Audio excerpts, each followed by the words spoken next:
In this video, I'm going to show you how to use factoring with geometry, so kind of an application to using our trinomials and then binomials representing length and width of a rectangle. This says here, given the rectangle below, use the given information to find the missing side length. So the length of the missing side over here where that question mark is. The area of the rectangle is given as, so area, 4x squared minus 7x minus 2. So that's our area. The length of the rectangle is a 4x plus 1.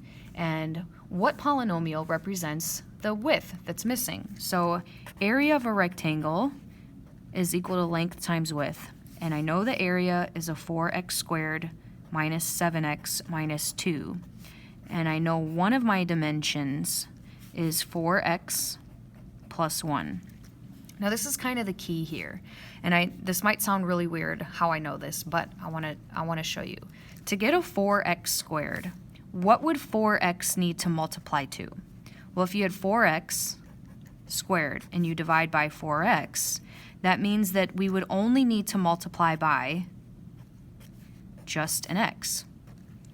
And then the last terms, the negative 2, what would 1 need to multiply by to make negative 2? So this number and this number here, x does represent a number, make up your binomial that's missing. And I want to show you what we get when we were to FOIL that out, so to check. Because your first times your first gets your first, and your last times your last gets your last. And so I want to show you my check. So we already knew the 4x plus 1. And my guess is that it's going to be x minus 2, and I want to show you how. 4x times x is 4x squared, which is what we needed for the first term. And then a 4x minus 2, so watch how I'm going to get my middle term, because there's two things that make that middle term of the 7x. 4x times negative 2 is negative 8x. 1 times x is positive 1x, and 1 times negative 2 is negative 2. So do these combine to the middle term that we had? Yes, they do.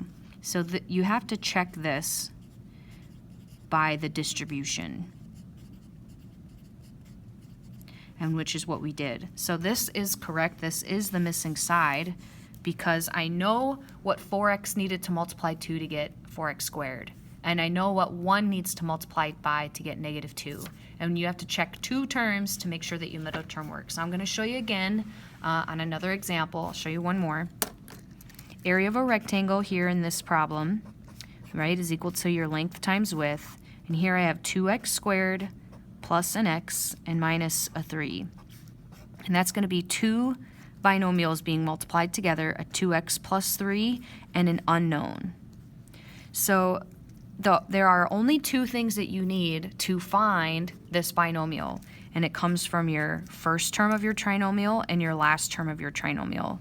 So 2x gets multiplied by what to make 2x squared? This 2x squared. If I divide by 2x, I know that I need to multiply by one more x to make 2x squared, because 2x times x makes 2x squared. And so I know that that's going to be my first term of the binomial. And then 3 is going to get multiplied by a number to make negative 3. Well, what's negative 3 divided by 3? It's negative 1. And so this number divided by the number that I have, I know two things multiply to make negative 3, so I know that's going to need to be negative 1, because 3 times negative 1 makes negative 3. Now I'll show you where the middle comes in.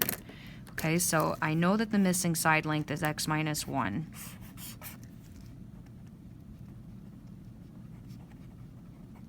But you might be asking yourself, well, what in the world? Where does that x come from? It comes from two things, and I want to show you when we multiply here. If I take my 2x plus 3 and I multiply by x minus 1, 2x times x gets me 2x squared. 2x times negative 1 is minus 2x.